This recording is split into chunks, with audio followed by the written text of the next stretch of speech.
પારુલ તારી ખરાબ આદત છે મને હે ને ગુસ્સો જલ્દી આવી જાય કેવી વાત ઉપર બસ આવી વાત ઉપર તમે ઘડી વળી અસસ કરો ને ઈ મન નહીં ગમતું પણ ના પાડી દેવાય ને મારવાની શું જરૂર છે એમાં અલી પારુલ ભાખરીમાં આટલું બધું ઘી ના નખાય યાર અલા એ ભૂલથી મારી ભાખરી તમને અપાઈ છે લા બદલાઈ દો માર બેન માટે તો એવો છોકરો ગોતવાનો હે ને જેનો બિઝનેસ બહુ ઊંચો હોય હા તે એવો જ એક છોકરો મારી નજરમાં હે કોણ હે મારો ભાઈબંધ શેનો બિઝનેસ કરે ગિરનાર ઉપર ગલ્લો હેનો હા સાચું કહું બહુ ઊંચો બિઝનેસ છે એનો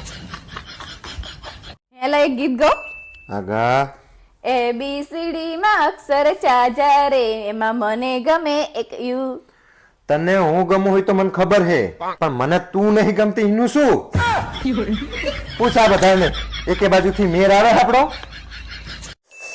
શું થયું એક્ટિવા લઈને પડી ચમ કરતા મેં વણાક લીધો ને એટલે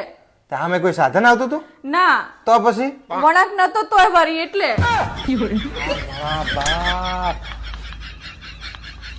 તારું હા હું ભગવાન જેવો લાગુ ના ચમ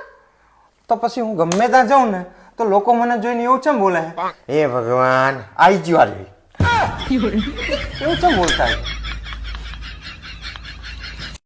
એ ભાવ સાડો ફોટો પડાઈ અલી તારું તો આ ફોટા પડવાનું પત્તું નહીં અમે કે ફોટા પડાવવા જન્મ લીધો હે હા તો આવજો હવે તાણે ઘડી વડે ચા બનાવી દે ચા બનાવી દે અમે કે ચા બનાવવા જન્મ નહીં લીધો એટલે મારા બાપીને નાના શું લેવા દેવા હે સમજો પારવાલ શું હે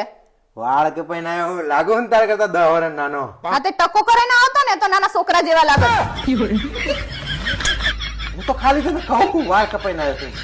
તમે કેવું હોય માની તાર ટેસ્ટ નું રિઝલ્ટ આવવાનું હતું ને પપ્પા ફેલ થઈ જાય કાંઈ વાંધો નહીં બેટા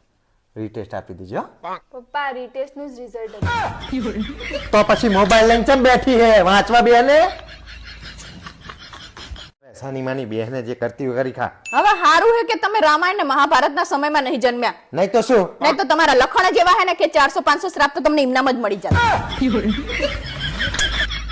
હે બારું તને કોઈ દિવસ કોઈએ કીધું કે તું બહુ સારી દેખાય ના સારી દેખાતી હોય તો કે ને શેરી મારે મારી જોડે બહુ હોશિયારી મારવાની જ નહીં તમારે પણ હું તો મસ્તી કરતો તો હું યાર કંટાળ્યો યાર આજકાલ મારી જિંદગીમાં શું ચાલી રહ્યું એ જ મને નહીં ખબર પડતી યાર હા તો તમે માર માસીને પૂછી લો ચમ તારી માસીને એમને આખા ગામની ખબર હોય કે કોની જિંદગીમાં શું ચાલી રહ્યું હે પપ્પા હા બેટા આપણા ભારતમાં લોકો એકબીજાને ઓળખ્યા વગર લગ્ન કેવી રીતે કરી લે છે કારણ કે જો ઓળખી જાય ને તો પછી લગ્ન જ ના કરે બસ આવડો શીખવાડો છોડીને તમે હા પણ હકીકત છે એ શીખવાડું હવે